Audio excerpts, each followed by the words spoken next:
दोस्तों, स्वागत है आप सभी का अपने यूट्यूब चैनल पर। तो आज हम बात करने वाले पूर्णिया लोकसभा सीट के बारे में। जी हाँ, पप्पू यादव की बगावत किस पे भारी पड़ेगी। इस बार पूर्णिया में मुकाबला जो है वो त्रिकोणीय है। हालांकि इंडिया गठबंधन और एनडीए गठबंधन के बीच में फाइट होना था। कांग्रेस पार्टी का जो नेता है पप्पू यादव, फिलहाल ये अपनी पार्टी का विलय कांग्रेस में किया था और उन्हें यह आशा था कि इस बार उसे पूर्णिया से लोकसभा का टिकट मिलेगा, लेकिन ऐसा हुआ नहीं क्योंकि गठबंधन के तहत जो ये सीट आरजेडी के खाते में चले गए और आरजेडी ने यहाँ से बीमा भारती को चुनाव का टिकट दिया है लोकसभा चुनाव लड़ने के लिए। जबकि एनडीए की तरफ से यह सीट जो है वो जदयू के खाते में गए हैं और जदयू के जो वर्तमान सांसद है संतोष कुशवाहा, वही यहाँ से चुनाव लड़ रहे हैं। लेकिन इस बार ये माना जा रहा है कि मुकाबला जो है वो त्रिकोणीय होने वाला है, यानी बीमा भारती, संतोष कुशवाहा और पप्पू यादव के बीच में। पप्पू यादव ने निर्दलीय नामांकन कर दिया है और लाख कोशिशों के बावजूद वो अपना नामांकन वापस लेने को तैयार नहीं है। तो इसलिए ऐसा ये माना जा रहा है कि इस बार पूर्णिया में त्रिकोणीय मुकाबला होने वाला है। हालांकि कुछ समय पहले तक यहाँ पूर्णिया जो लोकसभा सीट है वो कांग्रेस का परंपरागत सीट है। यहाँ से कई बार उनके उम्मीदवार चुनाव जीते हैं, लेकिन 2 बार से 2014 और 2019 से, यानी इस सीट पर अगर कहा जाए तो करीब करीब 20 साल से एनडीए गठबंधन का कब्जा है। यानी ये इस सीट पर लगातार 20 साल से जेडीयू के उम्मीदवार जीतते हुए आ रहे हैं, लेकिन 2 टर्म से फिलहाल अभी वहां पर संतोष कुशवाहा सांसद हैं और ऐसा ये माना जा रहा है कि इस बार तीसरी बार वो हैट्रिक लगाएंगे या नहीं लगाएंगे, ये तो 4 जून को पता चलेगा। लेकिन अगर हम बात करें तो कभी 4 साल तक बिना सांसद के रहने वाले पूर्णिया जिला इस वक्त जो है काफी ज्यादा हॉट सीट बन गया और हॉट सीट बनने का प्रमुख वजह है पप्पू यादव का निर्दलीय नामांकन करना। अगर पप्पू यादव निर्दलीय नामांकन नहीं करते तो बीमा भारती को सपोर्ट करना होता, लेकिन उन्होंने कहा कि नहीं, हमने इस पर लगातार 2 सालों से मेहनत किया है, हर घर, हर कस्बा, हर पंचायत का दौरा किया है, तो इसलिए हमें यहाँ चुनाव लड़ना जरूरी है और उन्होंने निर्दलीय नामांकन कर दिया है। अगर इस सीट की बात करें तो पूर्णिया लोकसभा सीट यहाँ पर कई राष्ट्रीय स्तर के नेता चुने गए हैं। कई बार राष्ट्रीय स्तर के नेता यहाँ पर जीत करके मंत्री भी बने हैं और पूर्णिया का जो इतिहास है वो गौरवशाली रहा है। हमेशा से स्वतंत्रता सेनानी लोग रहे हैं। मोहम्मद ताहिर, कई प्रकार के स्वतंत्रता सेनानी यहाँ से जीते हैं। पूर्णिया सीट के अगर इतिहास की बात करें तो यहाँ पर राष्ट्रीय स्तर के नेता हुए हैं, चाहे वो मोहम्मद ताहिर हो, पप्पू यादव हो बाहुबली के रूप में, मोहम्मद तस्लीमुद्दीन हो। यहाँ पर कई ऐसे नेता हैं जो राष्ट्रीय स्तर पर अपना पहचान बना चुके हैं और यहाँ पर जो है फिलहाल अभी जेडीयू का कब्जा है, जहाँ पर उसके सांसद व संतोष कुशवाहा है।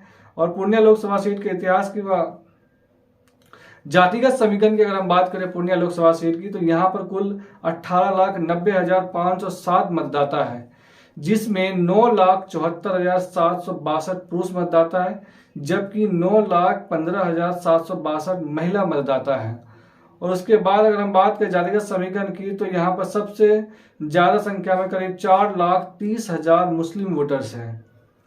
उसके बाद इसके अलावा यादव मतदाताओं की संख्या करीब 1.5 लाख के आसपास है, जबकि अति पिछड़े और दलित मतदाताओं की संख्या मिलाकर के अगर देखा जाए तो 5 लाख के आसपास बैठता है।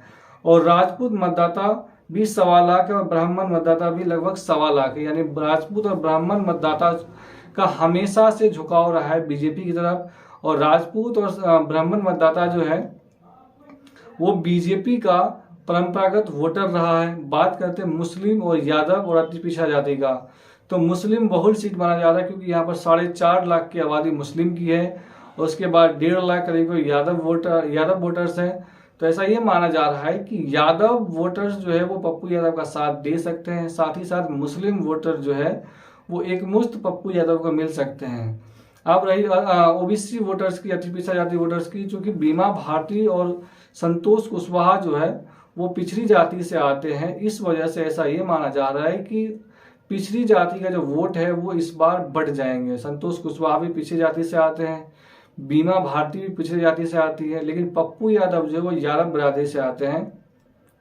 तो इस वजह से ऐसा ये माना जा रहा है कि इस बार अगर ओबीसी वोटर्स अगर बिखराव हुआ, उसके अंदर ध्रुवीकरण हुआ, तो ऐसा माना ये जा रहा है कि इस बार आराम से पप्पू यादव यहाँ से ये सीट निकाल सकते हैं। अगर ओबीसी वोटर्स एक मुश्त किसी एक कैंडिडेट को वोट देती है, चाहे वो बीमा भारती हो, चाहे वो संतोष कुशवाहा हो, तो आराम से वो ये सीट निकाल सकते हैं। लेकिन संतोष कुशवाहा का यहाँ पलड़ा भारी है, क्योंकि 1.5 लाख जो है राजपूत वोटर्स है और 1.25 लाख ब्राह्मण वोटर्स है और ये एक मुश्त वोट जो है वो संतोष कुशवाहा के पक्ष में जाएंगे। बात रही अब ओबीसी वोटर्स का, अगर ओबीसी वोटर्स कुछ परसेंट मिल जाता है संतोष कुशवाहा को तो वो ये सीट आराम से निकाल सकते हैं। अगर ओबीसी वोटर्स जो है वो बीमा भारती और पप्पू यादव की तरफ मुड़ जाते हैं तो फिर पप्पू यादव इस सीट को आसानी से निकाल सकते हैं, क्योंकि पूर्णिया के जो मुस्लिम वोटर्स है उनका झुकाव पप्पू यादव की तरफ ज़्यादा है, न कि बीमा भारती की तरफ। बीमा भारती पप्पू यादव मुस्लिम वोटर्स इस वजह से खफा है क्योंकि यहाँ पर वो मानना था उसका कि पप्पू यादव को